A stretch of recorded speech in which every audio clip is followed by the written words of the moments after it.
حضرت مفتی محمد ولی سلمہ کی دعوت پر مدرسہ جامعہ نسیمیہ قصبہ اکبر آباد میں حاضری کی سعادت میسر ہوئی اور جناب حضرت حافظ و قاری محمد ساجد صاحب مد ظلہ العالی جو کہ جامعہ کے محتمم ہیں اور آپ نے اپنی پوری زندگی اس جامعہ نسیمیہ کے لیے وقف کر دی ہے اور آپ کی عمر کا تقریباً نصف حصہ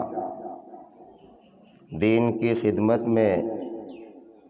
اور دین کی کوشش اور محنت اور مدرسے کی سعی اور آبیاری کے لیے صرف ہو گیا۔ حق تعالی شانہ سے دعا گو ہے کہ حضرت قاری محمد ساجد صاحب کی عمر میں برکت عطا فرمائے اور اخلاص فراواں کی دولتوں سے مالا مال فرمائے اور مزید آپ کو صحت اور تندرستی عطا فرمائے اور آپ کی اس محنت کو حق تعالی شانہ شرف قبولیت عطا فرمائے۔ حضرت قاری محمد ساجد صاحب نے اس جگہ پر دھوپ میں بیٹھ کر کے بچوں کو درس دیا، قرآن کریم کی تعلیم اور بچوں کو قاعدہ پڑھایا، بڑی محنت کی دھوپ میں، جب کہ یہاں چھپر بھی نہیں تھا۔ اس کے کچھ دن کے بعد میں ایک سایہ کیا گیا، چھپر ڈلوایا گیا، لیکن آپ کا فیض وہاں سے شروع ہوا اور الحمدللہ آج ان کے شاگرد ہندوستان کے کونے کونے میں دین کی خدمات انجام دے رہے ہیں۔ ہمارے والد محترم غازی اسلام رحمۃ اللہ علیہ، اللہ تعالی ان کے درجات کو بلند فرمائے اور ان کی قبر کو نور سے منور فرمائے۔ حضرت نے آپ کے اوپر پورا اعتماد اور بھروسہ کیا اور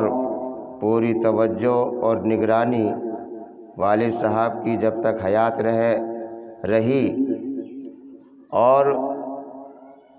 ماں کی شفقت، ماں کی مامتا اور باپ کی شفقت جناب حافظ ساجد صاحب کو ملتی رہی۔ اولاد سے بھی زیادہ شفقت کا معاملہ ان کے ساتھ میں تھا اور یہ بھی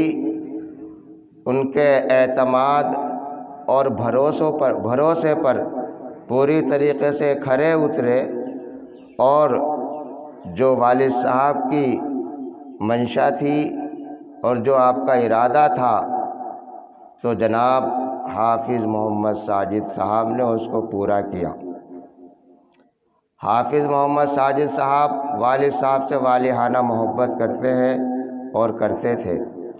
آج بھی بعض مرتبہ جب مدرسے کے حالات ہمارے سامنے ذکر کرتے ہیں والد صاحب کے تو اشک بار ہو جاتے ہیں، بار بار رونے لگتے ہیں۔ والد صاحب کے وصال کے بعد آپ کافی کمزور اور لاغر بھی ہو گئے، کئی مرتبہ بیمار بھی ہو گئے، ان کو بہت زیادہ صدمہ ہوا۔ بہرحال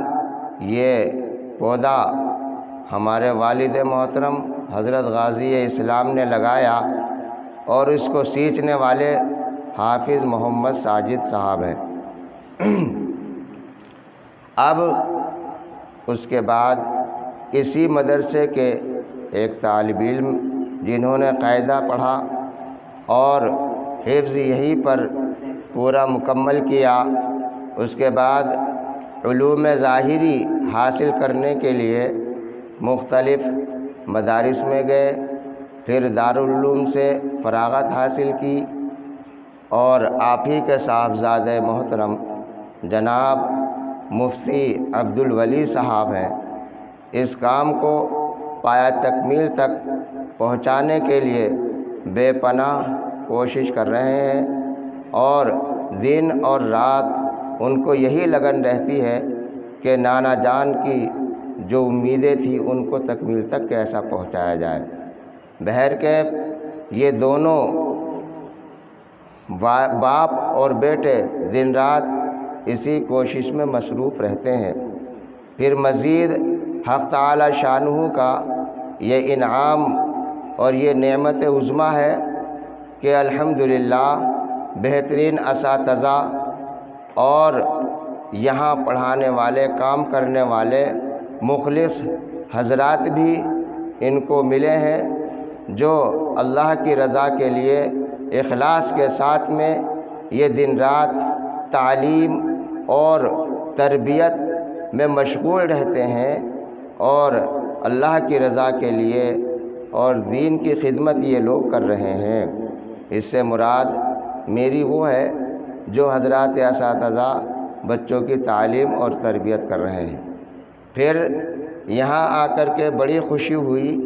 رات میں یا دن میں کبھی بھی حاضری ہوئی تو ہم نے یہاں کے طلباء کو اور اساتذہ کو تعلیم میں مشغول پایا، اور کافی محنت کے ساتھ یہ دین کی خدمت کو انجام دے رہے ہیں۔ حق تعالی شانہ ان کی ان کوششوں کو اور محنتوں کو قبول فرمائے اور مزید ترقی عطا فرمائے،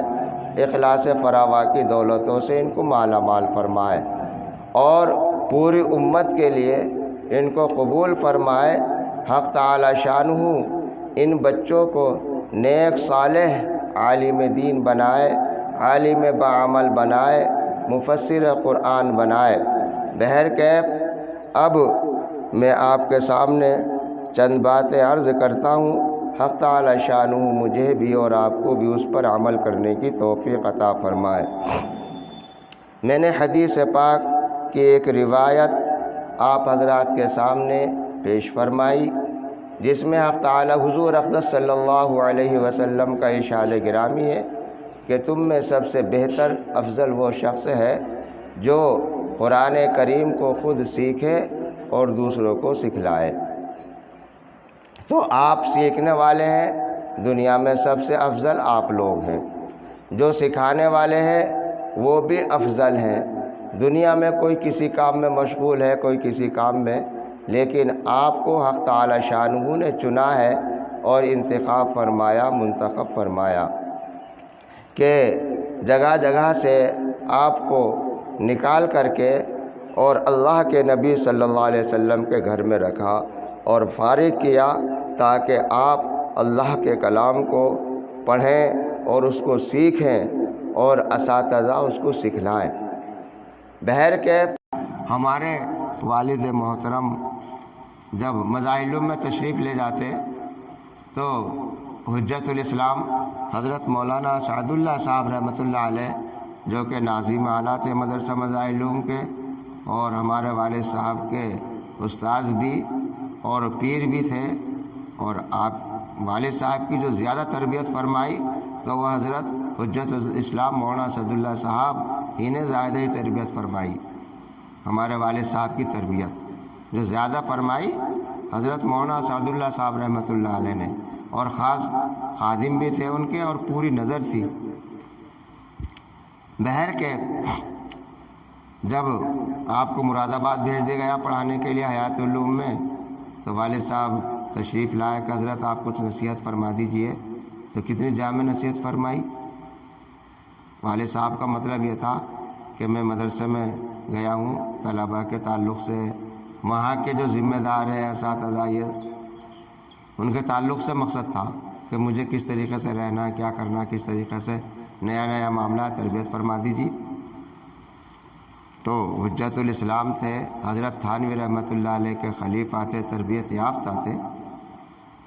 تو آپ نے ایک بات میں تمام چیزیں رکھ دی کہ بیٹا ہماری یہ نصیحت یاد رکھنا، ہر کام میں شریعت یاد رکھنا،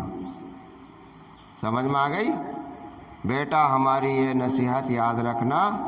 ہر کام میں شریعت یاد رکھنا۔ اس لیے جامع نصیحت فرمائی حجت الاسلام نے، بلکہ انہوں نے یہ نہیں کہا کہ جب مدرسے میں آئے گا تو ایسے کرنا، طلبہ کو یوں کہنا، اور جو ذمہ دار ہے محسن صاحب ہے ان کی چاپلوسی کرنا، ان کی نہیں، یہ سب کچھ نہیں۔ سمجھ میں آ رہی ہے؟ بیٹا ہماری یہ نصیحت یاد رکھنا، ہر کام میں شریعت یاد رکھنا۔ تو یہی آپ کا جملہ میں یہاں کے اساتذہ، یہاں کے جو محتمم ہیں، یہاں کے جو ذمہ دار ہیں، اور جو طلبہ ہیں، ان کا یہ پیغام میں آپ تک پہنچا رہا ہوں۔ تمام نصیحتوں کا لب لباب ہماری یہ نصیحت یاد رکھنا، ہر کام میں شریعت یاد رکھنا۔ جب آدمی کوئی بھی کام کرے گا تو یہ دیکھے کہ شریعت کیا ہے،